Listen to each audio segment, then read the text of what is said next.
Welcome to this week's episode of Forgiving the Girl Inside. Today we have a very special guest, Valerie. She is an amazing woman who has just so much to share with you today.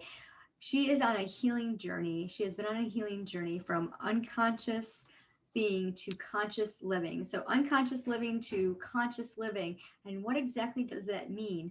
Stay tuned to find out. And if you're new to the channel, please hit the subscribe button, tap the bell to be notified. Forgiving the Girl Inside comes on weekly Tuesdays. And we also have Let's Be Real, where we share real stories from real women. So, welcome, Valerie. Tell us some more about your journey. Hi, thank you, Lisa. I appreciate you giving me the opportunity to speak on your platform. And just to note that I really appreciate your platform and other platforms that are similar to this, where there's these really open conversations. And with that, there can be messages pulled from other people that can mean something to them. And I just think it's wonderful. So thank you for that. And then for also having me a part of this. So a little bit about myself, right? Yes. Yes. Tell us about your background. Before you started healing from, I understand there was a lot of anxiety, emotional chaos, some bad eating habits. Totally. Yep. We'll get all in there. Yeah. So tell us about that. Yep. Okay. So I'm someone who really appreciates the mind and the development of the mind and childhood as like our founding roots, as well as our ancestral lineages. So I grew up with a mom who was adopted, and she had this notion when she was adopted at some point in her early developmental years that she was a product of rape, and she was then given away from her biological mother to an adoptive parents. So we can, assume how that manifested over the course of her time. And then my father was born, he was the fourth child born into his family, the only son. And as soon as he was born, actually, his mom was placed in a coma for anywhere from 3 to 6 months, I believe. So there was a lot of attachment needs that were not met immediately upon birth. So my parents come from we all have interesting backgrounds, but This is something in which shaped my parents and furthermore brought them together in union when it did. So when I was conceived, I was the first child born in 1994. And my parents were at a pretty good space at that time. And then my brother Nick was born a few years later, who has Down syndrome. And a few years later after that, my parents got divorced. So prior to my parents getting divorced and during the divorce itself, my mom had custody of myself and my brother. I endured a lot of physical and mental emotional abuse. And during those crucial developmental years, I lacked to understand what unconditional regard and love is between two caregivers, my parents. I lacked to understand the connectivity within myself as a growing being and a child who has attachment needs and just needs in general. So I experienced a lot growing up and didn't really know what that meant back then until I started, learning on my own, which I'll get into, and how I came about appreciating my mind and my journey. So I endured a lot when I was younger, grew up. During the divorce, I was very lost, is the way in which I describe myself now, but I didn't know that back then. I was not a very nice child, so to speak, for probably the entirety of my parents' divorce. And up until my dad received custody of us when I was early teens, I was starting to come into myself, but I still lacked, parental guidance in terms of a collective unit and parents. And my mom wasn't really involved. And I then picked up relationships, and I am still with someone that I have been with for a very long time, and him and I have demonstrated a lot of our own wounds on one another and have grown significantly together. And back then I was also adapting to all of these maladaptive eating habits to self-soothe and get myself through. And once I graduated high school, I decided that I really wanted to go into the profession of mental health because it was something that was really near to my heart. And I wanted to do it for myself first and foremost because I felt like I had so many pieces inside missing that I wasn't getting answers from. And I also wanted to understand my mom more. And I really wanted to understand my mom more because I didn't have the opportunities to understand her throughout my entire 18 years of life. So I wanted to lean on school. So I picked up a bachelor's after 4 years in psychology. Took a few years off after my bachelor's to be in the mental health field. And I worked in a couple of nonprofit agencies with kids from kindergarten to 12th grade. So I've worked with so many different populations, and again, within the mental health field. So learned a lot about the mind, learned more about the field, was giving back, was having a deeper appreciation of the needs in the world. Um, Around the time in which I was dabbling in the mental health field, I decided that I wanted to course correct in the way that I was consuming my own food and my own nutrition. So in 2016, I was already vegetarian, but I felt that there was something missing in terms of like my morals, my values, and why I was consuming the things that I was consuming. So I already wasn't consuming meat. I considered myself an animal lover, and I was just like, I want to understand the dairy industry more because for some reason, like there was something so pulling to me about learning about it. So I did. Endured, YouTube videos, looked up a lot of literature, and realized that the dairy industry was something I didn't want to support anymore. And furthermore, I wanted to take another step into healing my own health. So I then stepped into veganism pretty much right away. And I immediately, like months into veganism, I healed my acid reflux.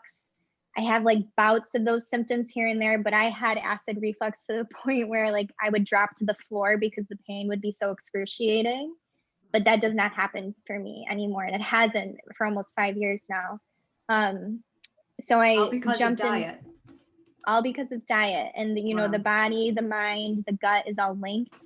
This gut health is linked to emotional and obviously physical well-being. So I really endured that appreciation for gut health within those like early years in 2016. And then leading up into 2017, 2018, I ended up experiencing anxiety attacks, and they were stemming from, conversations with my mom. And I remember sitting in a parking lot one day and I was just like, okay, I felt like I like truly and honestly like I wanted to hurt her. Like I was just like I am in so much pain, and it felt like there was no way to come to a mutual understanding with each other. Like my instincts were going to like I want to hurt this external maternal person in my life because I was in so much pain. And this is a part of that unconsciousness. And I immediately in that moment, in my third anxiety attack moment in my parking lot, I was like, I have to learn to take control back for myself because I feel like it's gone, like it's completely dissipated. I didn't even know I let it go. So I then started to embark on more of the spiritual journey where I was already nourishing myself through my nutrition, but now I wanted to start nourishing my mind more. So I ended up going back to school as I did last year for my master's in mental health counseling. I picked up programs that have helped me to enhance my mind, books, pieces of literature, my own personal experiences that have helped me really take a deeper look at myself and learning to regain my control and really establish wellness overall. So I know that that was a lot, but that's, pretty much how I came to and where I came from in my journey. That's a beautiful journey, and you had it's almost like you didn't have a childhood. Yeah. And I think I've known you since you moved next door to me when you were what, 11, 12? Yeah. Yeah, I don't remember you ever being mean, except for that time that you chased Dalton when he was just a I little kid off the bus. That's I the didn't only be time I ever, and you weren't even being mean. You felt so bad about that. I'm like, where's my child? I know. I'm And so Julia's like, sorry. well, Val was teasing him. I'm like, what? But no, I I know. I never. couldn't believe it. I never thought of you as a mean kid, but yeah, you never really know what Mhm. somebody is going through, and the Mhm. effects of, that lack of emotional support. And a divorce, I mean, I come from a Mhm. divorced family as well, and growing up, it's really important. And I know a lot of people who are in families where their parents stay together, but they just battled all the time, and there wasn't that love because the parents were just, they weren't healthy themselves. And Mhm. um so yeah, so that's a beautiful, beautiful story. And I love how you realized food has a lot to do with it. And a perfect Mhm. example, when you eat like a lot of refined products, sugars, flours, things like that, Mhm. it really does affect you physically, which ultimately affects you emotionally. I ate 4 donuts yesterday from Tops. Don't know, That's all just right. you eat that one donut, right? 80/20, Mhm. and you eat that one donut, and that that sugar, it just rushes, and all of a sudden you're craving stuff, and Yes. then you think it's good and it's not. But this morning I woke up and I was just like, I always do an assessment. How do I feel? I had a tension Mhm. headache. And I thought, oh yeah, it's from the donuts. And I was telling my husband about it. He's like, no. I'm like, yes. And when you're recovering from illness, surgeries, whatever, like especially this time of year, we're all stuck in the house. When you Mhm. consume those types of foods, like you were saying, the dairy, the gluten, the refined sugars, that really physically brings you down, and emotionally it just kind of makes your hormones go all over the place. So just to be able to realize that at the younger we are, the more healthier we can Mhm. be, and then we can teach that to those around us. It's incredible. So Mhm. how do you teach others? I know you're going to be are you going to go to private practice, or what's your plan? Are you going to be doing online? I know there's a lot of Mhm. online like, so what do you ultimately want to do in the next 12 months? Totally. Um, you know, appreciating the piece of the food that you were just speaking on. Food is made to be very addictive, especially here in the States. Regulatory FDA, standards are not the greatest, unfortunately. And the foods and the deeper insides of foods are made to be very addictive. So when we talk about dairy, when we talk about refined sugars, even, within your donut situation, it does, It's terrible. there's actual like dependent addictive factors that go on within our biological stance in our mind that make us really attracted to these foods and addicted to them quite literally. So really want to place an emphasis on this because I'm someone who too, and even now, like I can be vegan, but that does not mean that I am healthy, right? So I mean, there's many ways in which to be vegan, like Oreos are vegan. Okay, they're accidentally vegan because they're just made of nothing. They're made of complete crap. And but they're Yeah. vegan by accident is And how they I call taste it. so So good. exactly, because Yeah. they're addictive. So, there's ways in which we can be really unhealthy, even if we choose a healthy lifestyle. And I'm someone who recovers from binge eating tendencies, and my binge eating really stems from those high sugary, refined sugared foods that you were talking about. So Hmm. I can find myself from time to time and recognize I'm really stressed out if I'm fiending, if I'm craving something that is really not good for me. And that's more of my check-in process in which you were talking about yours in the morning. um, but I wanted to side note that because I really can resonate. Hmm. So in terms of where I want to go with my mental health practice, I absolutely want to go private practice at some point. I do know that there are people that are able to go right into private practice upon graduating.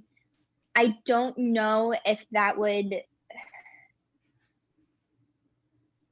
if that be, I don't want to limit my way of thinking, but going into the field very new. I don't have much of a clientele outside of the internship site I'm at right now. Hmm. So my idea is that I will still remain in an agency organization type of practice for the time being when I graduate. And then at some point within the very near future, upon graduating, I will get my own private practice. Yes. Yes. Oh yeah, I definitely could see you being one of those online Yeah, meeting people via Zoom, because especially a lot of times people don't like to come out to travel, or can't travel because for of sure. different restrictions. So meeting clients via Zoom privately is an awesome way. I know I did a lot of counseling classes, um, via Zoom, which was amazing, Hmm. like the group counseling and the group meetings. So it's a great tool that we can use to help to reach people. And I definitely see you creating these programs that involve like the Thank healthy you. foods combined, and why you Hmm. eat certain things, and then Hmm. offering the different types of counseling, whatever modality you choose to go with. So that's really exciting. Hmm. So, and you can always do the combination practice, where you have your Yep. 9 to 5, and then you come on and do Yep. your weekend classes or what have you. So that's awesome. So if you were to give advice to somebody who is struggling, you talked about the physical aspects, the acid Hmm. reflux and being in so much pain, that Hmm. you were falling to the ground.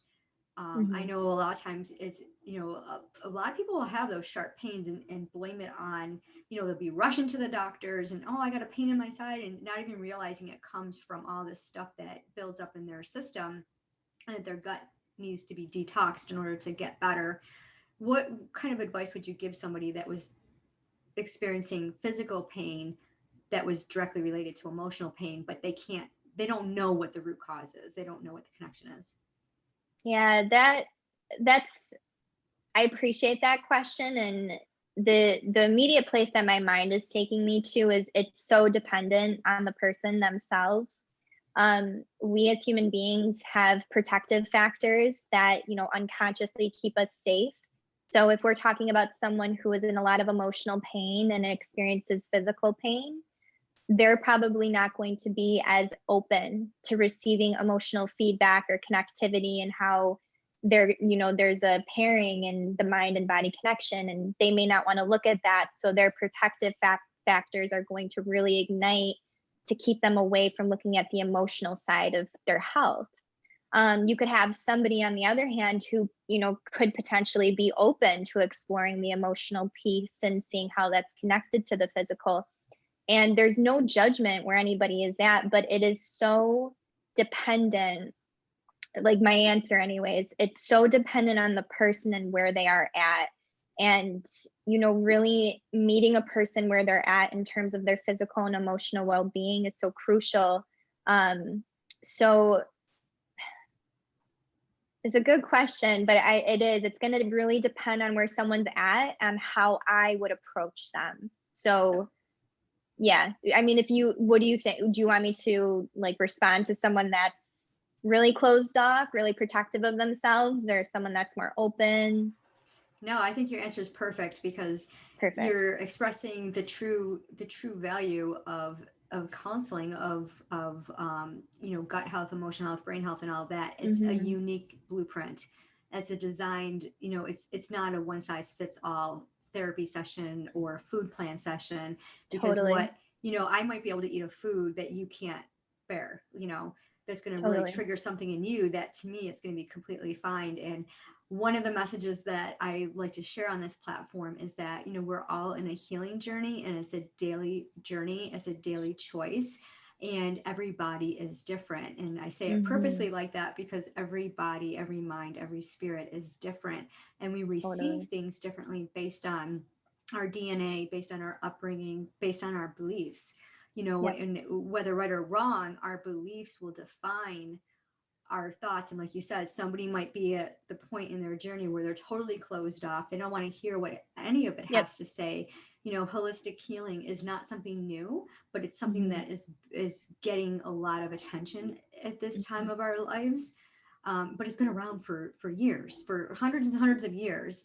Yeah. And somehow it got buried behind all the hoopla, and for it to be revealed again, and for us to be able to heal our bodies holistically the way that we should, according to the nature, what's provided to us by God and earth, and all of the goodness that we have available to us. And to recognize where when you're stuffing your emotions, they're going to come out physically as pain. They're going to come out as like headaches and eat like reflux or whatever it is that you're experiencing. And why are you stuffing your emotions? Mm-hmm. Why are you not expressing them, and what's the root cause? And just to know that. So I love your answer. I love that it's a unique modality, and I love that you'll go into that concept of when you do start expanding your clients, that you're not going to treat them just like the middle of a thing. I know I've been in counseling for over 30 years, and every single counselor I ever met with had their notebook and would write, "Oh, what's your history? Mhm. What's your background?" I'm like, "Are we really going to go through this again? Like, I don't have Mhm. time for this. Just help me figure out what my root cause is. Tell me what it is so I can work on it." And Yeah. it wasn't until I started working with my mind and my mindset and my beliefs and knowing what triggered me, I was Mhm. able to heal. So that is Nice. awesome. So when you do start to get in practice, when you do start to launch, when you're ready to launch, how can people get a hold of you to work with you? Um, so currently right now I am a certified health and wellness coach. So people are able to get in contact with me now in terms of lifestyle habits and looking to change any dietary, lifestyles in which they're looking to pursue. So I am qualified for that piece. So to reach me there, and then furthermore, when I get into my own practice of counseling or wherever I end up agency wise, anyone can reach out to me through my social platforms. I'm on Facebook, Instagram. I'm also on TikTok. I know that's a big thing now that a lot of people are getting into. So I'm on those big three platforms, and I am so open to receiving any inbox and helping people from there. Perfect. Awesome. And we will have those links to your social media in the description box. So if you could give one word of advice to our audience today, what would be that word? Words. I'm thinking, the greater the change that is needed, the slower the steps in which we need to take to Love it. achieve that change. Yeah. I love it. That's a Hmm. great t-shirt slogan. It could be It your is. that could be your mantra. Well, I thank you so love much. I it. do love Mhm. it. Well, thank you so much for being here and sharing with us today from your heart. Um, I just really appreciate that. And thank you for watching today's episode. If you know somebody that would benefit from this, please share the video with them and be sure to connect with Val through her social media. You can reach out to her, ask any direct questions, and she can help you along your healing journey as well. Thank you, Have Lisa. Thank you. Have an Thank you, amazing everyone. day.